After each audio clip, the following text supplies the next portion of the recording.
upaya hukum daripada klien kami memang benar-benar.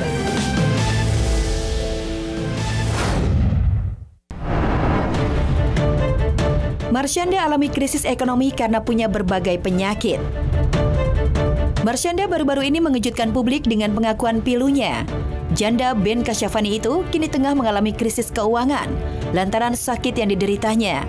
Bahkan perempuan yang akrab disapa Caca itu disebut-sebut sampai harus berhutang ke kanan kiri. Ini yang gue alamin sekarang, gue nggak sempurna. Dari kalian juga ada kan yang kayak gitu, gue nggak sendiri kan. Kalau keadaan aku sih sekarang sebenarnya sama, masih seperti yang aku bilang di video itu. Dari segi kesehatan, dari segi apapun itu ya yang aku share di video itu. Tapi mencoba setiap hari untuk melihat hal-hal yang positif. Ya, pasca divonis menderita tumor payudara, Caca mengalami inflamasi kronis seperti masalah ginjal, fungsi hati, prediabetes. Bahkan terparahnya tumor payudaranya itu memiliki peluang 50% menjadi kanker. Caca pun harus menjalani serangkaian terapi dan juga meminum suplemen, apalagi mengingat penyakit bipolar yang diidapnya. Inflamasi kronis, dan itu tuh larinya bisa kemana-mana, bisa ke resikonya tuh tinggi ya, bisa ke diabetes, tapi yang bisa ke autoimun, bisa ke ada serangan jantung dan lain-lain. Tapi itu adalah resiko dari kalau inflamasi kronis itu nggak ditangani. Selain itu aku juga diduga prediabetik.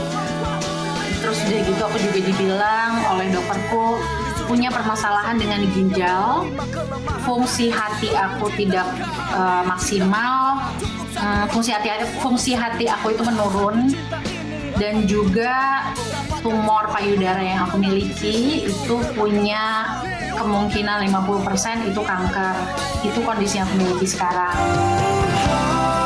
Bak roda yang berputar, Caca merasa jika apa yang dialaminya kini berada di titik terendah kehidupannya. Caca pun mencoba bangkit kembali menata masa depannya berkat support dari Ben dan juga Sienna, serta para selebriti lainnya. Caca kini lebih legowo menjalani kehidupannya.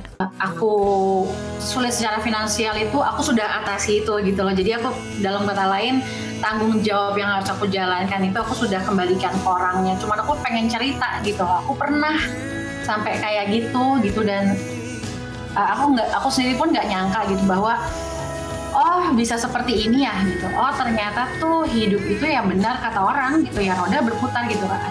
Dia memberikan support sebisanya dia gitu, yang dia bisa di umur segitu tuh kan ya mau ABG tapi belum dewasa juga gitu. Jadi ya kalau aku lagi happy dia semakin nge-boost happiness itu. Nah tapi mungkin dari Ben itu juga sering nanya sih kayak Ca, are you okay gitu, Ca kamu gimana? Ines juga sangat support banget. Sebagai seorang sahabat, sebagai seorang yang terdekat dia mungkin gitu loh, aku berusaha untuk memberikan ketenangan, memberikan sebuah pelukan, dukungan bahwa kamu gak sendiri, ada aku yang selalu ada di saat seperti kamu.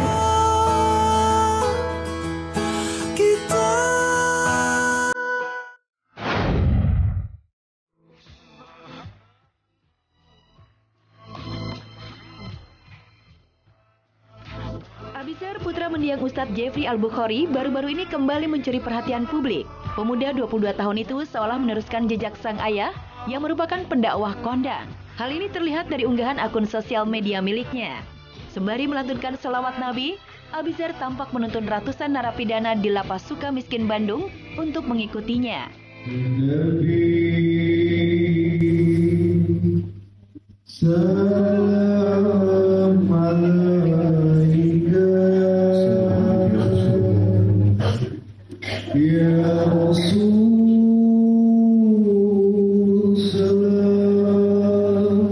Mereka yang rindu keluarga mereka, mereka rindu anak mereka, cucu mereka, teman-teman mereka. Ya Allah, Saidnya ya Allah, ya Allah, ya Allah. Umi ada dakwah nih gitu. gitu.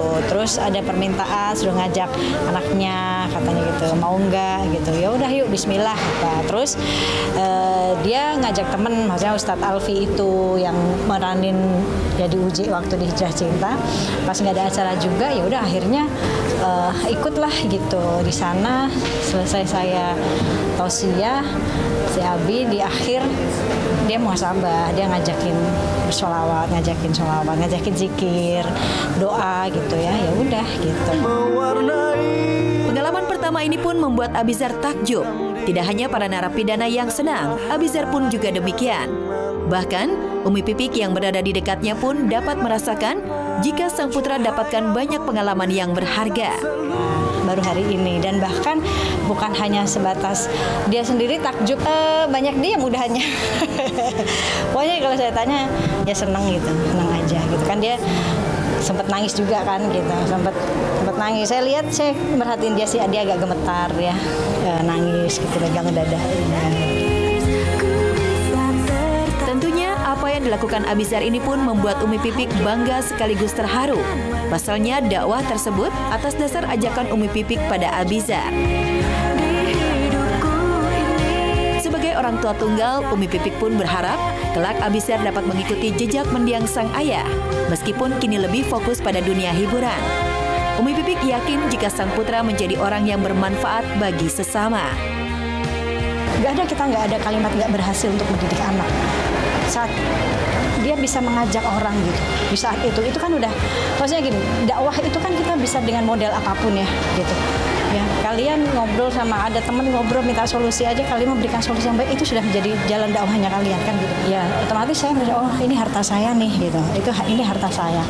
Berarti saya melihat bahwa didikan almarhum itu nyampe ke diri dia. Ya, karena saat dia melihat sendiri ujian seperti apa, kehidupan seperti apa, ya akhirnya sampai sekarang mungkin. Jadi saya membiarkan Abi dengan gayanya dia, dengan caranya dia menjadi orang yang manfaat di usianya dengan kehidupannya, itu aja.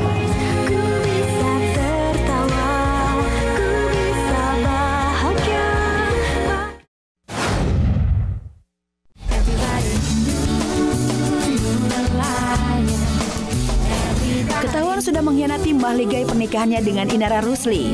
Terbukti sudah mengoyak-ngoyak keluarga dan cinta anak-anak. Tapi Virgon malah membuat langkah makin nekat.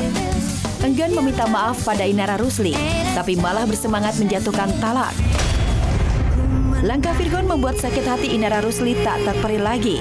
Wanita yang sudah memberi Virgon 3 anak ini akhirnya memilih menyeret Virgon ke polisi. Tak hanya Virgon, Inara Rusli juga mempolisikan Tendri Anissa, wanita yang disebutnya sebagai pasangan selingkuh suaminya. Tak main-main, pasal yang dibidik untuk menjerat suami dan Tendri Anissa adalah pasal perzinahan.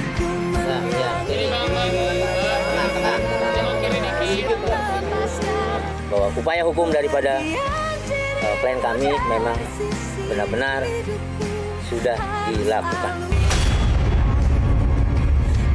Pasalnya 284. Kita sudah memiliki bukti, beberapa bukti yang nanti dikuatkan oleh keterangan saksi.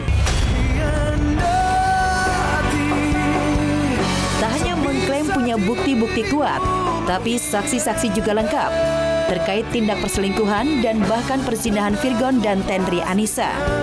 Salah satu fakta yang sulit dibantah pihak Virgon dan pasangan selingkuhnya, menurut Inara adalah mereka terbukti sudah tinggal bersama, serta bukti-bukti transfer uang rutin Virgon kepada pasangan selingkuhnya.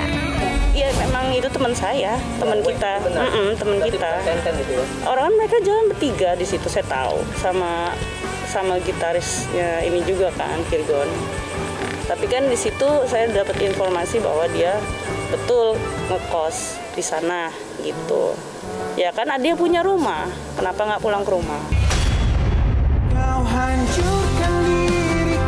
Virgon melalui tim kuasa hukumnya langsung merespon tindakan Inara Rusli. Terbukti sang musisi langsung meminta penasehat hukumnya mengecek langsung ke Direskrimum Polda Metro Jaya. Sekarang memang ada benar laporannya di Direktorat Kriminal Umum. Makanya saya mau laporan nih sore ini kepada klien kami dan juga kepada manajemen. Nama harum Virgon sebagai musisi hebat sekaligus pria hijrah yang religius musnah sudah. Berganti dengan cap dan julukan serba menyakitkan. Netizen pun makin hari makin ramai mencacinya. Realita inilah yang ternyata membuat ibunda Virgon sangat terluka.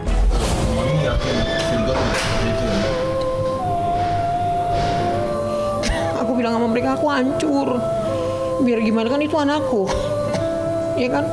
Ketika anakku disiksa orang, pastil itu kan bagian dari tubuhku, aku sakit. Kan gitu. Saya sih paham psikologi seorang ibu pasti akan ngebela anaknya. Cuman ada baiknya, alangkah baiknya ketika ada masalah rumah tangga, kalau orang tua tidak bisa menengahi, tidak sanggup lagi menangis, setidaknya jangan ikut campur. Supaya masalah tidak semakin runyam.